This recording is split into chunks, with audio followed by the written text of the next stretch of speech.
Whoa! Hey everybody, this is Craig from 9 Volt Games, and I haven't done a video down here in a while. Still can't, as you can see, well, you can barely see it in the corner. There's boxes of shit all over the place down here. My basement is still getting done, but I figured since I'm not going to hear people walking all around, since I'm not going to be streaming tonight, I figure, why not do 2 videos back to back? Oh yeah, need one of these, right? So.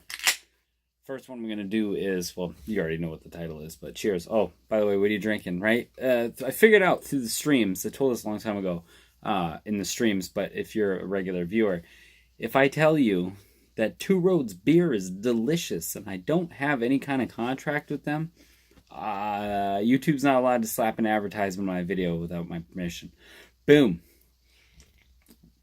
Look at me under here. Over here promoting underage drinking, but... that's really what it is. They think I'm promoting underage drinking. But anyways, so let's talk about it. Boo! Kirby Star Allies. Now, as far as Kirby games, Jesus Christ. As far as, now it feels like old times. As far as Kirby games go, this is actually standard fare. It's just a really gorgeous looking game. Comparatively to, well, any of the past Kirby games, obviously. The game is fucking gorgeous to look at, even if you're playing it off screen. But the real meat and potatoes of this game is that you can play it with up to 4 players, and you can mix and match elements with weapons. So if you have a weapon, like you have the cutter, or you have the sword, and then you have in your party, whether it's player or not, you have an element. You can mix those elements together, and you can make new things. So like one of my favorites is the shock yo-yo or the burning sword, stuff like that. And then, as you go throughout the game and you unlock things, you can eventually have a team of all like characters, like King Dedede and Meta Knight and whatnot. But the game itself is a straightforward. This is why it's gonna be quick. It's a straightforward Kirby game. So I mean, do you want to pay full price for a Kirby game? Because I actually just. My brother-in-law, I just had to talk to him about this because he bought it and he ended up bringing it back. And I told him, I said, it's a fun game. If you're a fan of Kirby and you've been a fan of Kirby games, you're going to like it. You really have to weigh out, is it worth the full price for it? Because it's a relatively short game. And just like every other Kirby, it's easy all the way until the end. Right at the end of the game, I fucking started dying a lot. And I gained like over 100 levels. 100 levels. 100. I hear somebody walking around. I think it's one of my kids. I hear it. Anyways, I got like 100 lives going up to the last world. And the last world, like 2 levels deep. I haven't done this in a while. So, last world, 2 levels deep. I ended up getting out of focus. I ended up losing a shit ton of lives, like back to back to back to back to back to back to back to back. So, and then I eventually beat it. But that's how it is with every Kirby game. Kirby is extremely easy all the way until you get to the end. And most previously was the one that reminds me of the most is Return of Dreamland.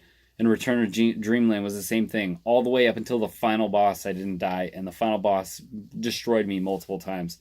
To the point where it's like, how's a kid who this is really made for? Kirby was made for children. How's a kid gonna do this? And like my son beat Triple Deluxe, and he tried Star Allies, and he gets levels that he can't do, which is surprising because Kirby is a children's game, and I need to stress that to people.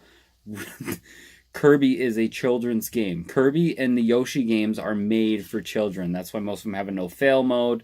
That's why they just dole out lives and you really can't die. I mean, Kirby, you can't really fall down a pit. There's no excuse for you to fall down a pit if you're playing Kirby because he floats. So, it's a game for children. I'm a parent. Set aside the fact that I love Kirby, just because I know that Kirby games usually aren't sought after the most.